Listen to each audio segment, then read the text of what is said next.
Okay, so I know you guys have been asking for it over and over and over again. At least one out of every 20 comments on all my videos say, what's up with the Datsun in the background?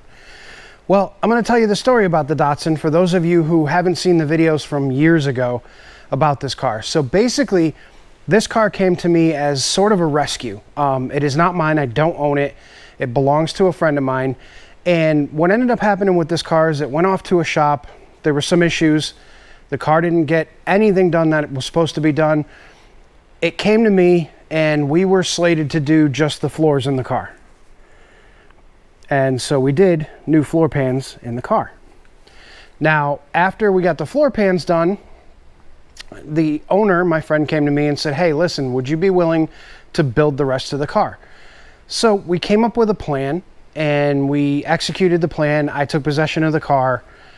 And from that point on, life happens. And then I got super busy and ended up moving shops. And then I moved shops again because of some landlord issues. And, you know, he was in and out too. He got a new job. He started a new career, a bunch of other stuff that went down. So this car, to no fault of myself or the gentleman who owns this car, has been here in my possession, in and about my knowledge, for probably 6 years now. So it's been one of those things. You guys have seen it in the background a bunch, and I think we killed the dog.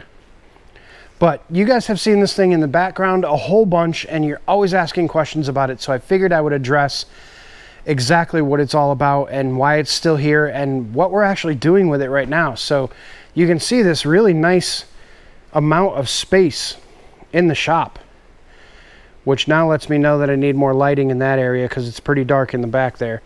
But we do have this thing on the lift. And the reason we have it on the lift is, for those of you who don't know, this is a 1973 Datsun 240Z. And this was basically a legitimate barn find. It was found in a barn. It was all complete. And everything was pretty much good to go, except, you know, the floors were rotted and it had its typical issues. It didn't run, you know, the whole 9 yards. So the owner of it thought it would be a really cool idea, because nobody was doing it at the time when this project first started, to put a Honda K-Series motor with an S2000 transmission and kind of make it a unique little vehicle. Now, to my knowledge, there's only a couple of them that exist today that have K-Series in them. So unfortunately, due to circumstances, this one wasn't the first one. But you can see what we're doing here is we've got an S2000 header that we're modifying to fit in this chassis. I went ahead and made all the motor mounts. So that motor mount to the frame is a modified S2000 mount, K-Swap S2000 mount. Oh, it's tired of me talking already. This mount over here, again, is a modified S2000 mount, and you'll see that it's missing bolts and stuff. There's a plate that goes down in here to space this up, and, you know, a few other odds and ends. And we actually have to remodify this mount, because originally he was going to use an electric water pump, but decided to go with the factory pump, and the thermostat housing actually hits this mount because I wasn't concerned about it when we initially did the swap on this 2 or 3 years ago. But made all those mounts, all the body mounts. We actually had to stiffen up the rail here to get a good mounting point, because the old engine actually mounted to the cross member, and not having it mount to the cross member any longer and mounting it to the actual unibody, we had to do a little bit of stiffening to make sure that this motor doesn't go anywhere. But this is I believe a K24A2 out of either a TSX or an Accord or something of that nature. Just your standard junkyard motor. It's not built, it's not anything. K-tune throttle body. Don't know exactly what intake manifold that is, but pretty common Honda stuff. I think it might be Skunk 2 or somebody like that makes it. I'm not hugely familiar with the Honda world, but I've done quite a bit with them. Like I showed you earlier, we went ahead and did the floors in it. Got those all done. It's a pretty nice condition car. The dash is pretty solid, no cracks in it. The steering wheel, again, solid, no cracks in it. Floors are done. We got to throw some seam sealer on there and just a couple little other odds and ends.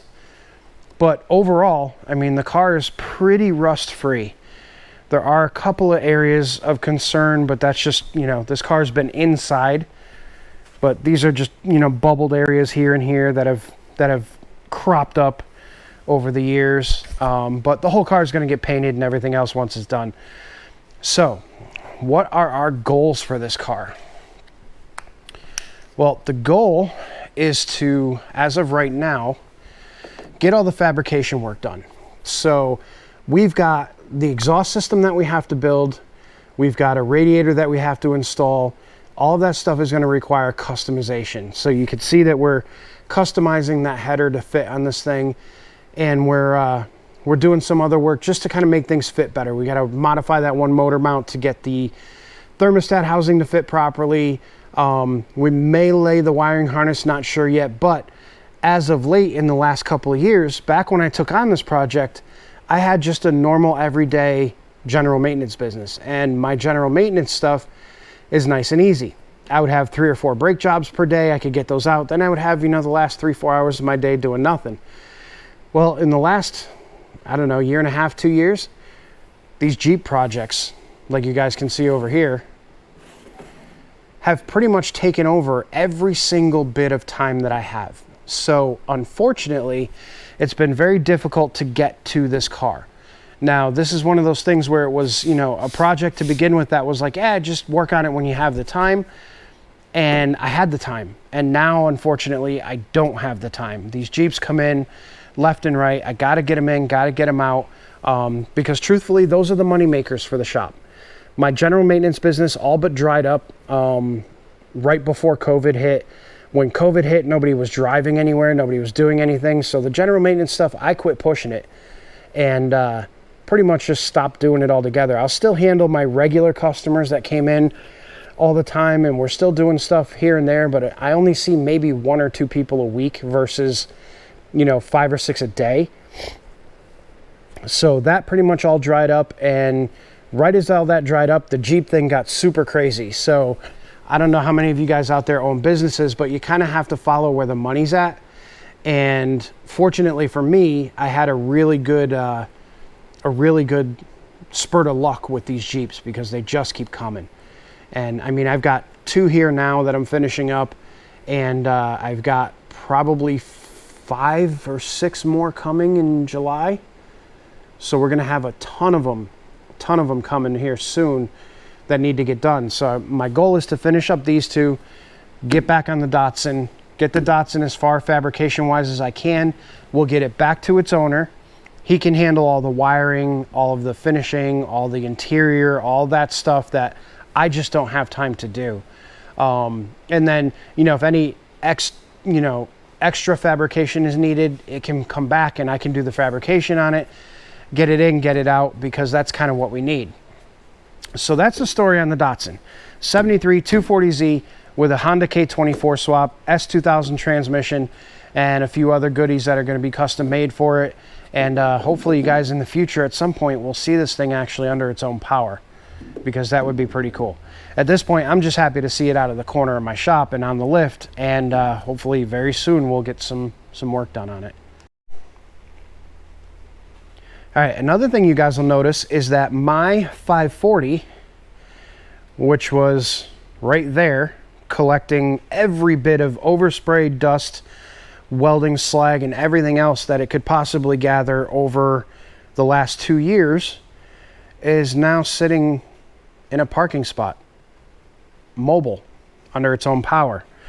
Well, the reason this car got parked in the first place was I was in the middle of transitioning shops, and it decided to chunk all of its timing chains and timing chain guides. The car still runs, but very poorly because the timing chain guides are completely gone. So for those of you who've never seen this car, it is a 2000 BMW 540i, 6-speed manual, and it does have the M Sport package, which is just basically a fancier name for it's $20,000 less than an M5. Other than that, there's really nothing special. It's got a sport steering wheel, sport seats, the 6-speed manual, brakes are the same, sway bars are the same, everything's the same. It's just a name they put on it so that they could sell more of them. But I bought this car almost 13 years ago, and it was that pride and joy moment where I had a good enough job, I was making good money, and I figured I'd buy myself something nice for once to drive, because I always drove shit boxes. And this was the one. So this car is out and about now, and we are going to be repairing this thing and finishing up the install of the full black interior. I already did the door panels, the dash, the center console, all that stuff's done. I just need to do the seats and the carpet, and that'll finish up the black interior, in which we have the front seats there, back seats there. So I have everything to fix this except for the timing components, and that has been the real hurdle, is actually getting the timing components, because I want to pull the engine completely out of this car and go through it, because it's got 150,000 miles on it. It's a typical BMW. It leaks like a sieve. I want to get the engine out of the car and completely reseal it, do every single gasket in the motor, do the valley pan, do all the hoses, do everything. Because if I'm going to put money into doing the timing and the time into doing the timing, I'm also going to want to take care of everything in the engine bay. And it's got a lot of little issues, like the ABS module needs to be rebuilt because that's failing. The AC compressor started failing towards the end, so I want to replace that. The sunroof needs to be repaired. I mean, there's a lot of little things wrong with this car, but I just cannot force myself to get rid of it.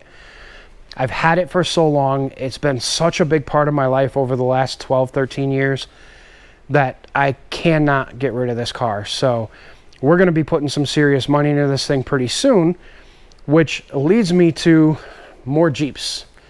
So the more Jeeps we do, the better off my 540 is going to be. But this is a 2004, and you can see, maybe, well, you can't really see because there's no light. Let me get you some light. All right, so you can see how gnarly this one is. Lower control arms are literally broken off the frame. But then you can see up here that there's nothing more than surface rust, and it's absolutely perfect. So this is another one of those cases where, what the hell? Was just this section of the frame sitting in water, or is it just the retention of water from these Jeep frames? But so that's the deal with that one. We got this Jeep we got to get done. And then, if you guys have made it this far into this talking video, I really appreciate it. For any of you that may be looking for a pretty sweet supermoto, this guy's for sale.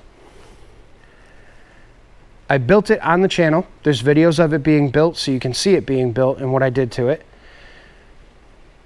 If you want to purchase this bike, hit me up via email or shoot me a message on Instagram, and I will let you guys know what I want for it.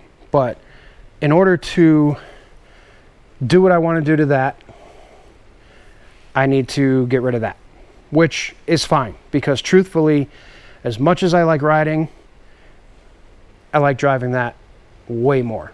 So, and as I get older too, bikes are not as fun as they used to be. But to fix that, we need to sell that. It's a 2016 Honda CRF 250L Supermoto. It's got 4,000 miles on it. It's in really, really good shape. The only issue with this bike currently is it's got this really weird dent in the fuel tank. I bought it like that, so I don't know how that dent happened, but what it looks like to me is that something fell and hit the tank and dented it. And then the left front fork seal does leak just a little bit. So it does drip every now and then, so that needs to be fixed, but I might even fix that before I sell it, who knows. But it's got Warp 9 wheels, front and rear, Michelin tires.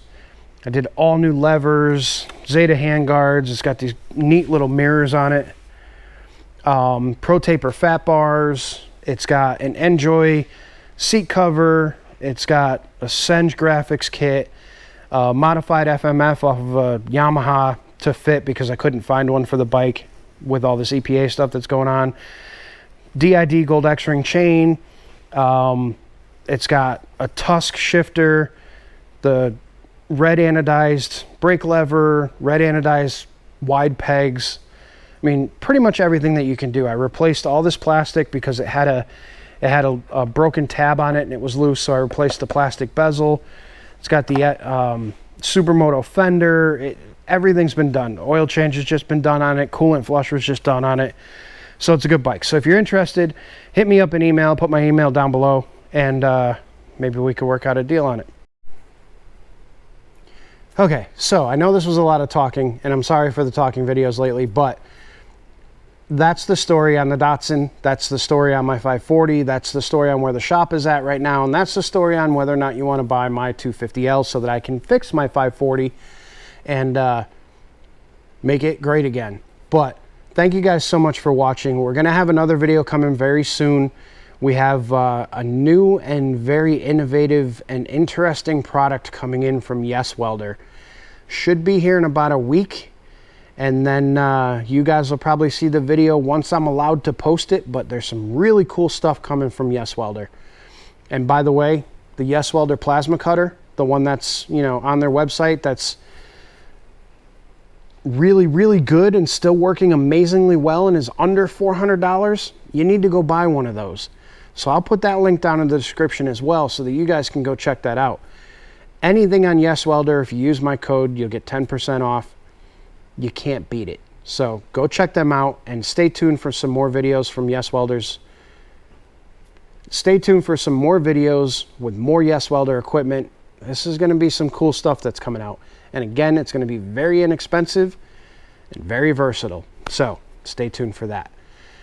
All right, guys, I'm done babbling. I will see you all in the next video. Probably be another couple of videos on the Datsun. Yeah, that's all I can think of. It's raining. It's nice and cool finally. No longer 105 degrees in Connecticut. And we'll see you on the next one. Have a good night, everybody.